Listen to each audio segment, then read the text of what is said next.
Hey, party people. Good to see you. For those who don't know me, I am Dionne Nicholls, and I am a life and wardrobe stylist. I'm the founder of Live Your Best Life for You. And you know what brings me here today? There's some rumors out there. There's some air that needs to be cleared. So I am getting on here to tell people exactly what happened to uh, the lady with the facts. So I don't know if anybody knows this, but I am the former co-host of a five-star rated podcast called Two Black Guys with Good Credit. And I was the lady with the facts. It was a really fun show. It's still around. I had so much fun for about almost 5 years. Hanging out with my peeps that I've known. I mean, if you add up the amount of friendship that was involved in this podcast, it was probably about 50 years worth. And yeah, it was a really awesome chapter in my life. But I made a departure last year during the pandemic, but there was never really any explanation as to what happened to me. So I'm here to set the record straight. So yeah, I co-hosted this financial literacy program that made financial literacy cool, fun, accessible. It had a barbershop banter that you could not, that was just infectious. At the same time, was able to deliver, basically complex financial principles in a way that was easily digestible. So that's what we were doing. Just building this thing out. And the way that all came to pass, even that's a story in itself, because I came from fashion. I worked in luxury women's wholesale fashion for about 20 years. When I decided, I just felt like, you get to 40 and you just feel like there's more that you're supposed to do. You get into that legacy mode. So something was just tugging at me. I said, one more dress or one more sweater is just not going to cut it. There's got to be more for me to be doing in this world, So I decided, back in 2014 that I was going to go back to school and teach kindergarten. I know. But I felt like I just wanted to find a way to give back to the next generation. When lo and behold, Sean Linda, who was one of the co-hosts of Two Black Guys with Good Credit, who I've known since I was in college. He's also my son's father. We're not together anymore, but we've maintained a really great friendship and parenting, co-parenting relationship. He's obviously he's family to me at this point. And he approached me and said, "Dionne, you want to launch a financial literacy youth program?" And I was like, "Wow, okay." It's still educating. It's still empowering the next generation. It's just, I'm always reminded that God will give you what you want. It just may not always be packaged exactly the way you expect it to, So I took a moment to think about it, of course, but then I decided to make the leap of faith and go from fashion to finance and build out a 12-week financial literacy curriculum. We came up with a name, Financially Clean, and launched a website. I mean, it's amazing when you just get out of your comfort zone. I mean, I don't know anything about building a website or a curriculum, but there I am, there we were. And if you just keep trusting, the opportunities will align. And before you know it, we were in high schools in some of the most underserved areas of the country. It took us internationally. Giving back, even going back 360 and giving back to our hometown of Ottawa, Ontario, and going back to our former alma mater to teach the program. So it was pretty cool. It was quite a ride. And next thing you know, Sean says, "Hey, let's launch a podcast." He was the one that brought the idea. How can we get beyond the classroom, right? Because it's the teachers, the principals, they're trying to figure out this stuff too. I didn't even really know what a podcast was at the time. So anyways, he approached another fellow Canadian of ours, who's was the original co-host of the podcast, Arlington Forbes, to come on and create this thing. I mean, at the time we were in 3 different cities, by the way. And all we had was a mic and a computer.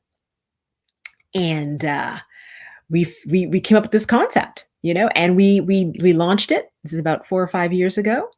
And all we really did was focus on the content. And that's again just a reminder. Don't focus on the money. Don't focus on the success.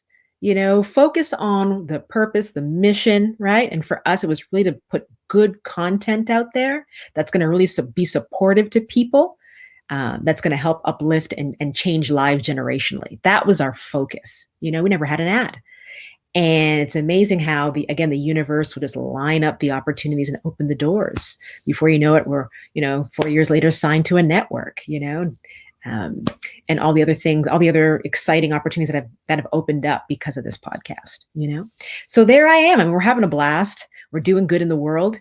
And so we have this nonprofit financial literacy foundation. We're rocking with this podcast. I should be happy, right? But I have to be honest, guys, there was still something more I believed I was supposed to do. But I love, again, how God works, because it's the entire journey.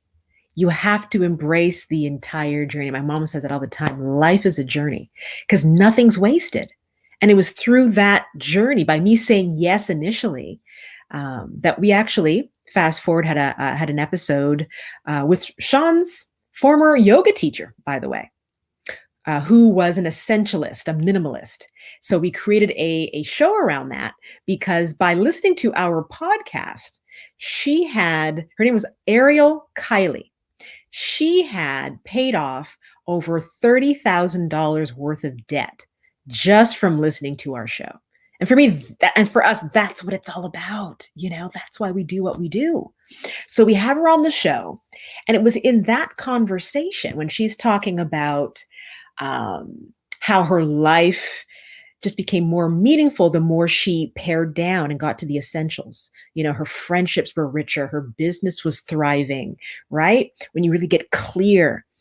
And she talked about really trusting the still small voice. And I had been ignoring this gnawing feeling, or this still small voice, for a while now, but I knew there was something, and it was awesome. I think it was the day or two after that episode that I saw an ad for our coaching program that was looking for new participants. Just so happened it was a friend of mine. At the time, he was my boyfriend. His coach was looking for new participants for her program. And I reached out to her and I said, I love it.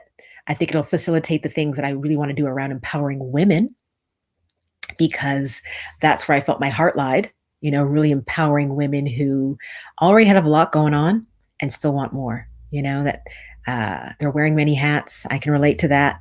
Are still trying to get clear on their purpose. They're getting lost in the sauce and need someone to guide them and get that clarity. Right.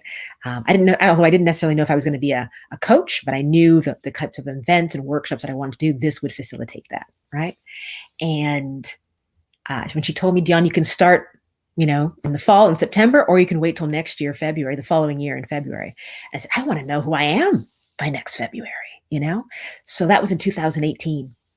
And so I went for it. So I actually I couldn't do the New York program, or I would have had to wait. So there I am now, traveling to DC once a month for my coaching program. And that's in between still consulting while we're building out a nonprofit financial literacy program, and still building out a 5-star rated podcast. Okay. Not to mention still being a mother and building out a new relationship and all the things, right? All the things. So I finish out the program. I'm still just kind of dabbling in between all of what I just shared with you. But then the pandemic hit. And yeah, as you know, we were forced to take a look at what really mattered and get resourceful, right? The whole country shut down. So I decided I'm going to sit down, get still, pulled out my journal, and I basically asked God a question. I wrote down, what is the meaning of this moment? And the response I got was pivotal. And I wrote pivotal, ... And it was right then and there. I just went into action and just laid out everything I wanted to create, with regards to live your best life for you and this lifestyle brand that I wanted to build.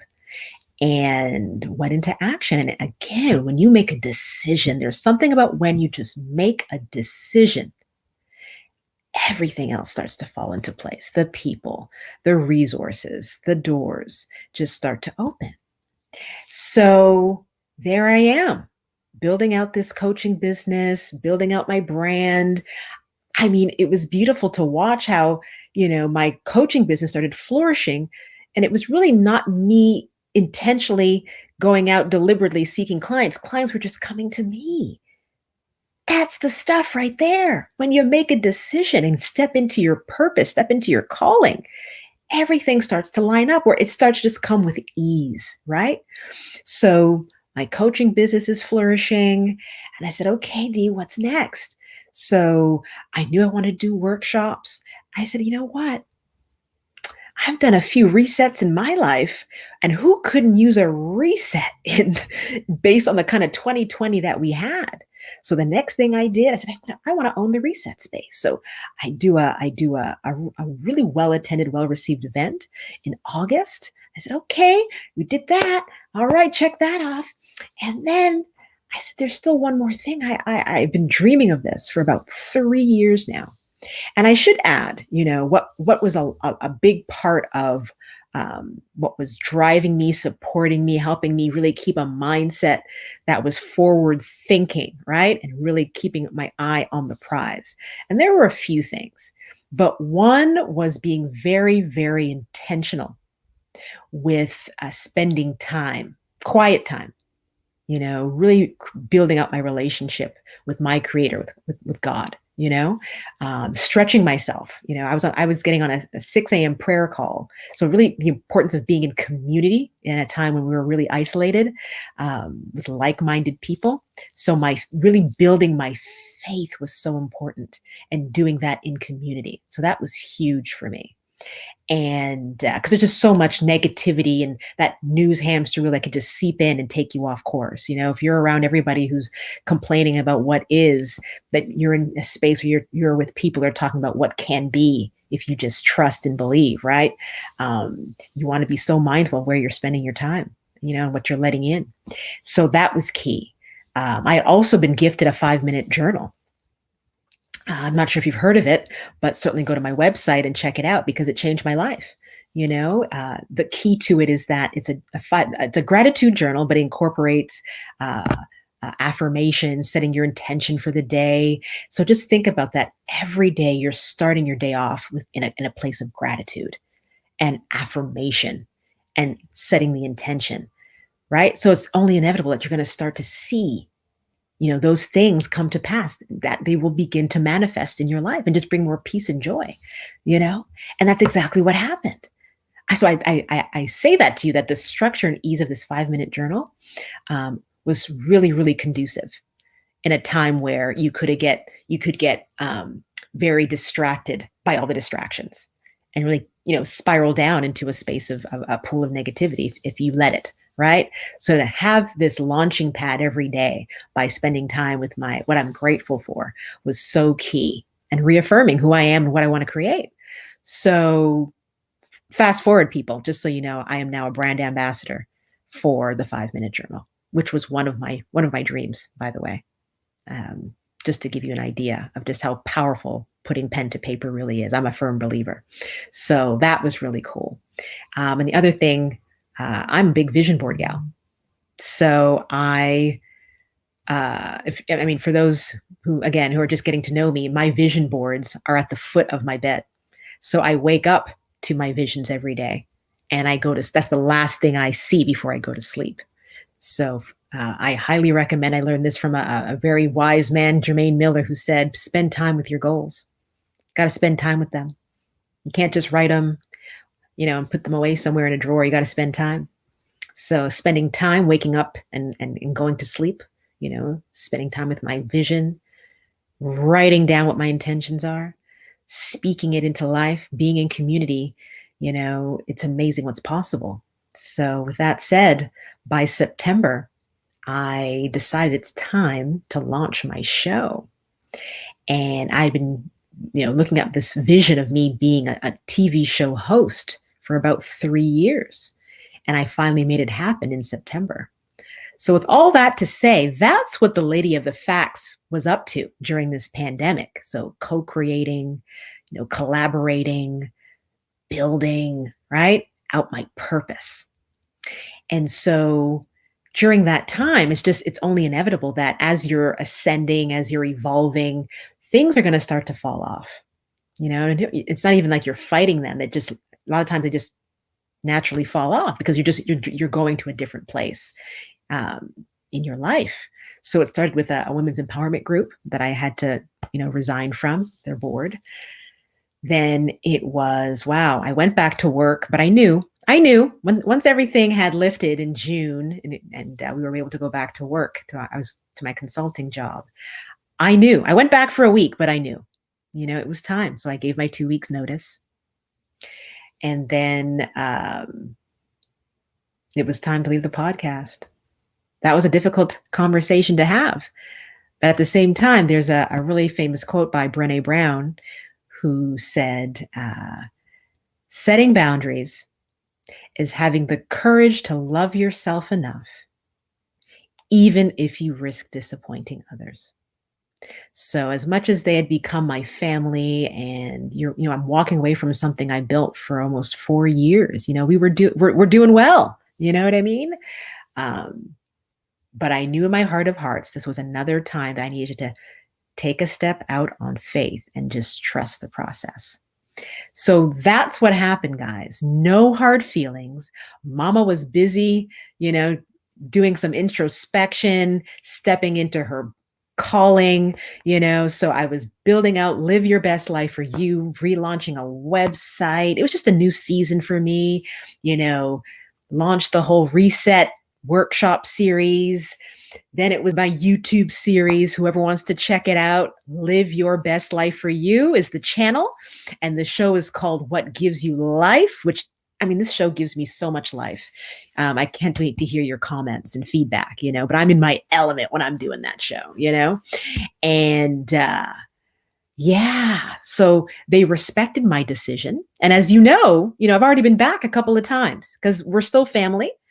And now I've been so, humbled by the fact that they generously offered for me to now come back with my own show under the Two Black Guys umbrella and bring this podcast to you.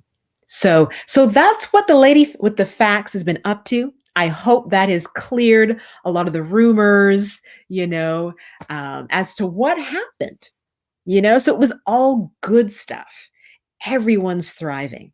Everybody's doing what really makes them happy, what makes your heart flutter, what wakes you up in the morning. We're all doing what really is about using your gifts and stepping into what I call, or so many call, their divine assignment, So that's what's going on. I hope you will like and subscribe to Two Black Guys with Good Credit. You'll find me there. This audio and video there. You'll also find me on my YouTube channel, where we are right now. Click like, subscribe, share. There's so much more to come. Season 1 is already up for viewing, and season 2 is coming soon in March. So it's good stuff, bigger guests, more great stories about what gives you life, and if you're looking for a coach, definitely go to my website, Live Your Best Life for You. Would love to talk. All right, signing off. Have a great day full of everyday miracles.